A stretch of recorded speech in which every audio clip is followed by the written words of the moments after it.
look great. All right, everybody. We're back with better quality. You might be confused right now. What is this? Hey, look, all right. So basically, me being a big music fan as I am, I'm not. Let me say this right now. I am not NOT the biggest like music guy, as in like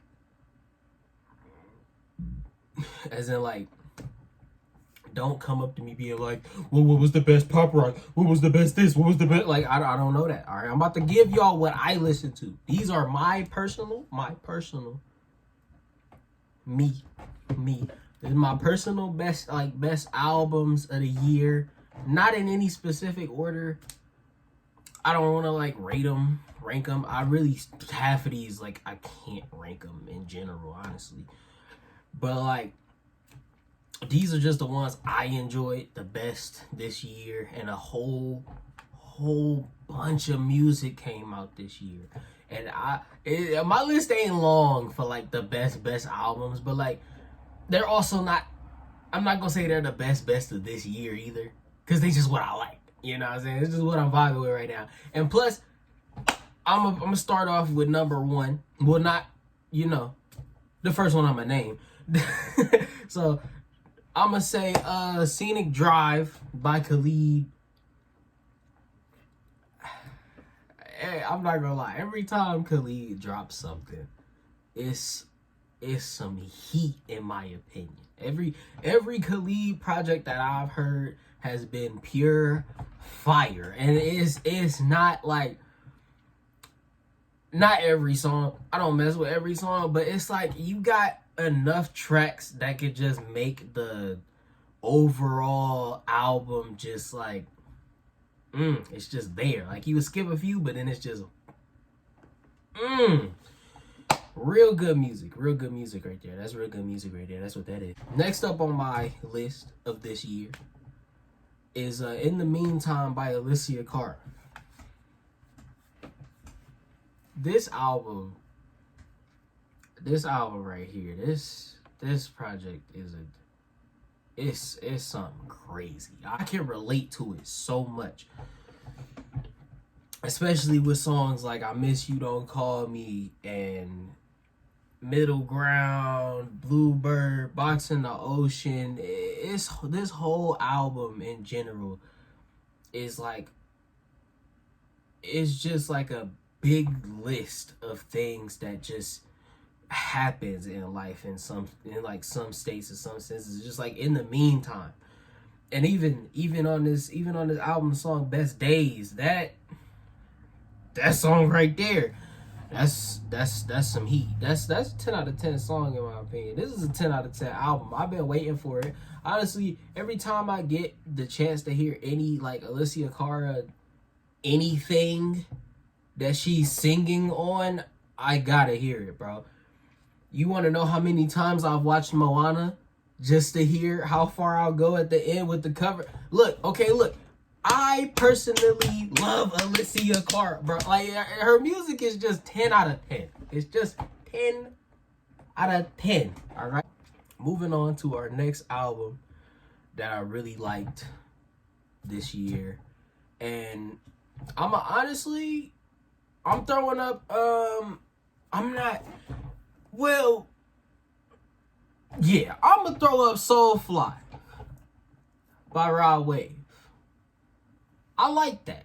I really did.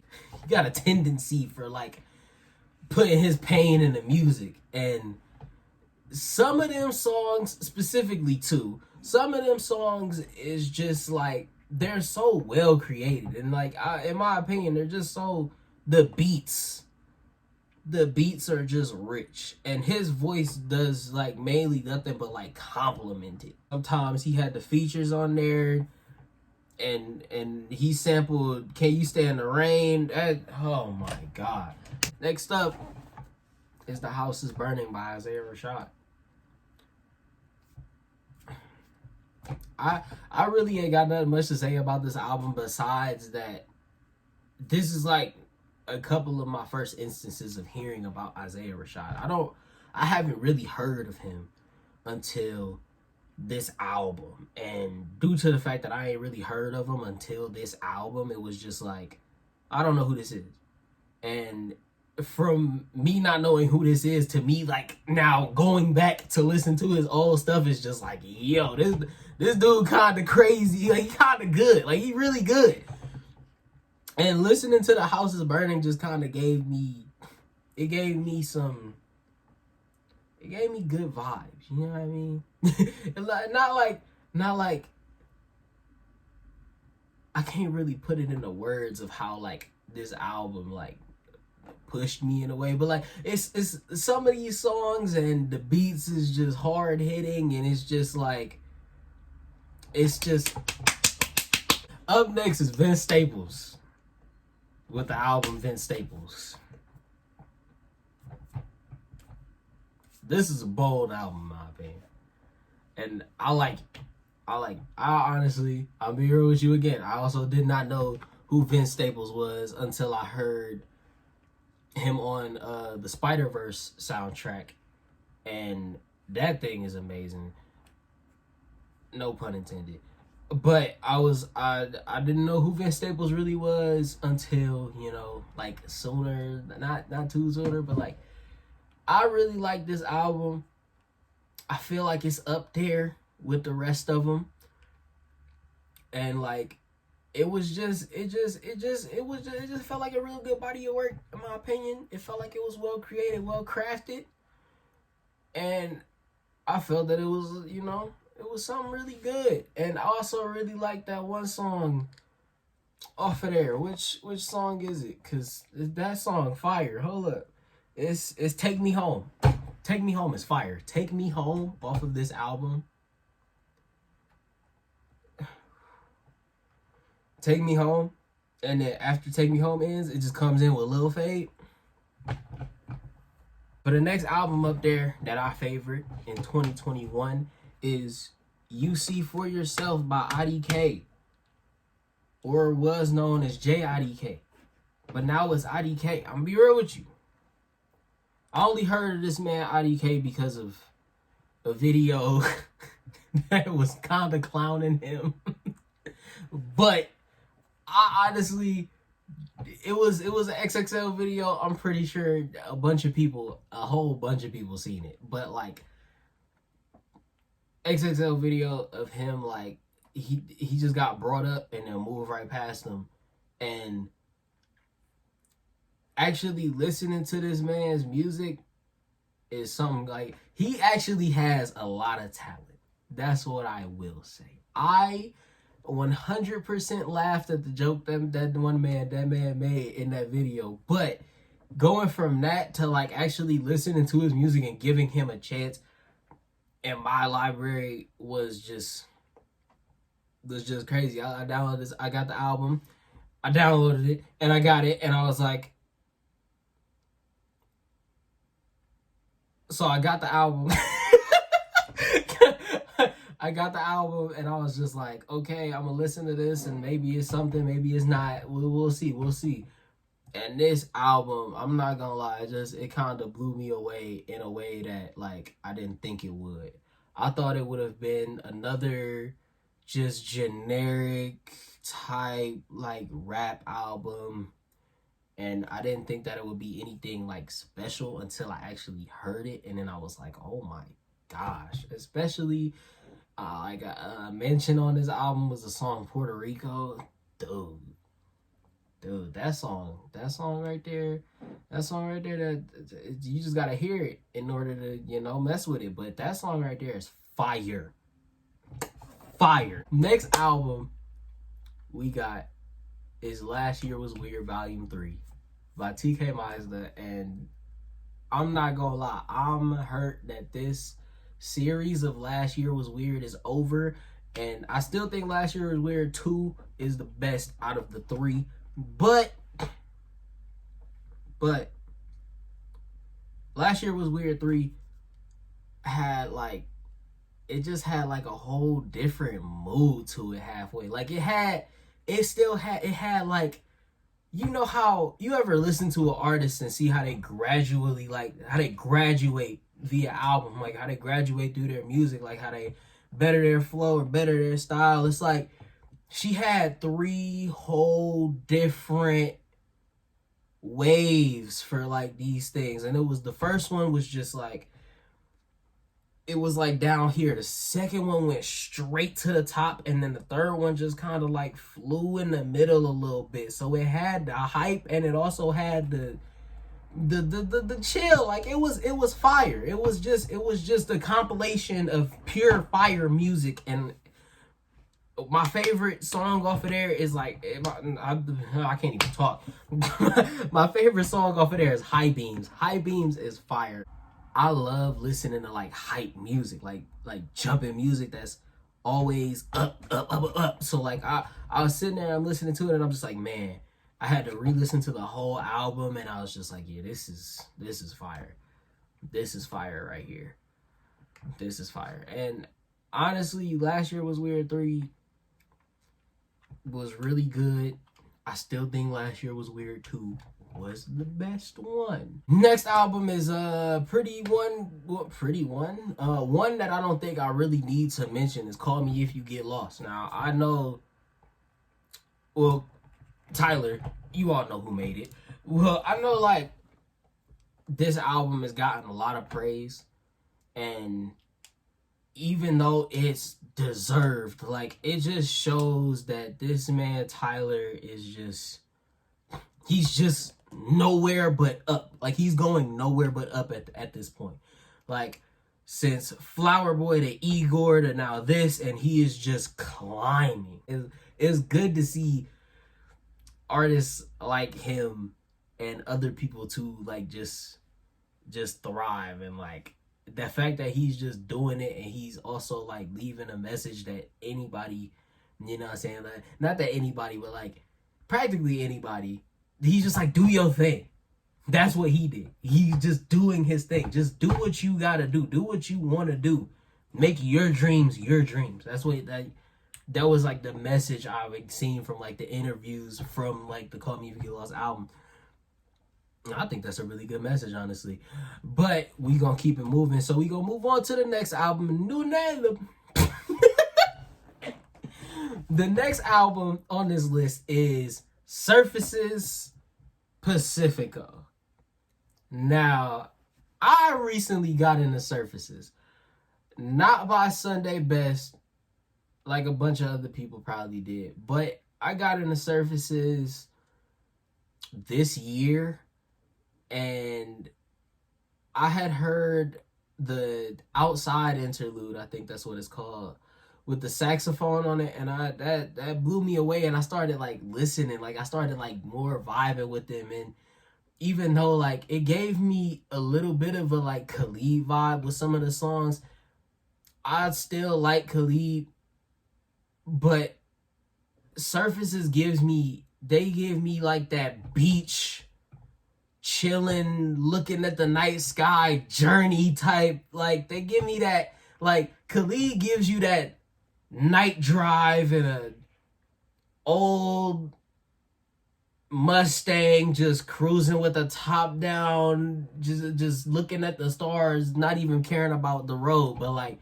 Surfaces just gives me that, like the stars are out, you on the beach, you chilling, your friends are there, y'all partying, y'all doing this, or it's like you don't even have to do that because the music is just there. Like songs from Surfaces that's not even on this album, like Dancing With Nobody, Remedy, the Outside interlude that I mentioned earlier, like these guys are just so good, bro. They're just so good.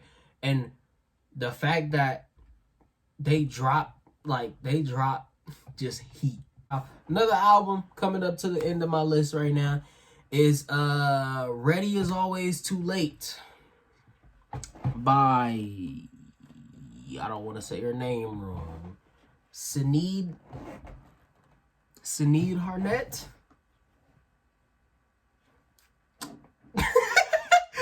Honestly, I love this album. I really, really love this album. It's so good.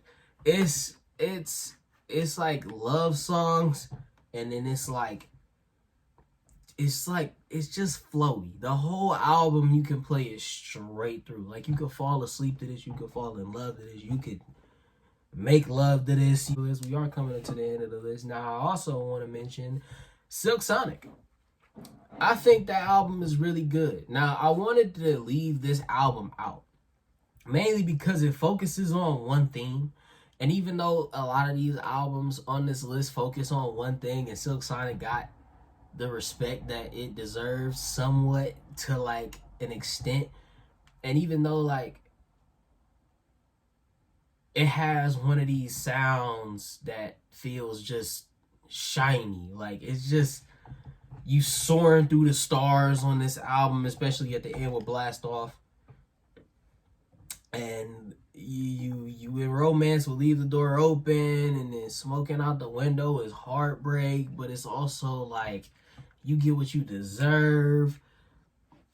And I really like An Evening with Silk Sonic. It's really good. Another album that I wanted to throw in this list before I get up out of here is My Head is a Moshpit by Verzache.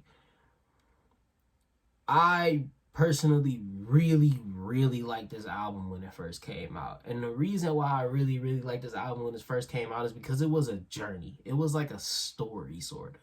And I love albums that have like stories and journeys to them that like you can listen to straight through, and after it feel like you've gone somewhere, you've learned something, or like you seen from their eyes for a little bit through the power of like music. Another album that I wanted to mention is was one of my greatest in my opinion is Magic 8 Ball by Ayres. If you don't know who Ayres is, great artist. Check him out.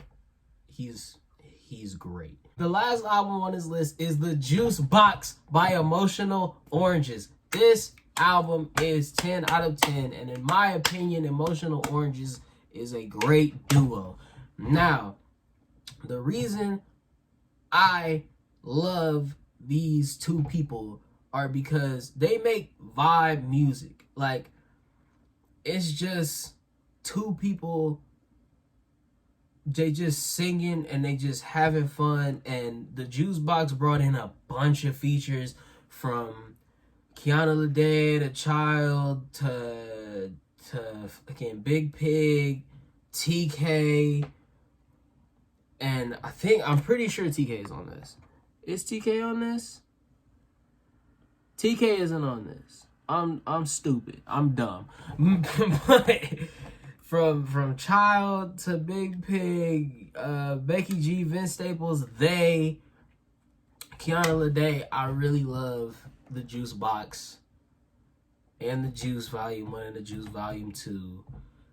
But I'm really excited to see more from Emotional Oranges. And in that opinion, in that point, I'm going to end this video right here, because that's my top listen to. That's my favorite albums from this year. Even though I messed that sentence up. That's my favorite albums from this year. Don't be sitting here being like, oh, you missed this one, you missed this one. Look, I know I probably ain't listened to that shit. I'll be real with you. There's a whole bunch of albums that came out this year that I haven't listened to, and I put them in my listen to list. But I'll be real with you, that list hasn't been touched in months. Every time I try to listen to a new album, it get pushed back, like that brand new Toby Lou project. But yeah, that's all it is, you guys. That's my top albums for this year. And I'm gonna drop another one at the end of next year. I might do an honorable, like, you know what I'm saying, like best singles or something, or worst albums. But I'm be real with you, I don't think I've heard worst albums this year. Like, I don't think I've listened to trash. I have listened to some trash. That's a lie. But I don't think I've listened to like a whole bunch of trash in order to compile a video about it. You know what I mean? So that's all it is for this video, you guys. I hope you like and subscribe. Other than that, I'll see y'all in the next video. I hope you like this type of content. Let me know in the comments if you do like this. I enjoyed making this. It's new, it's different. And I wanted to try new things and start different with you guys. And this is what it is. And plus, it's not like I'm going to be fucking going anywhere because it's brand new.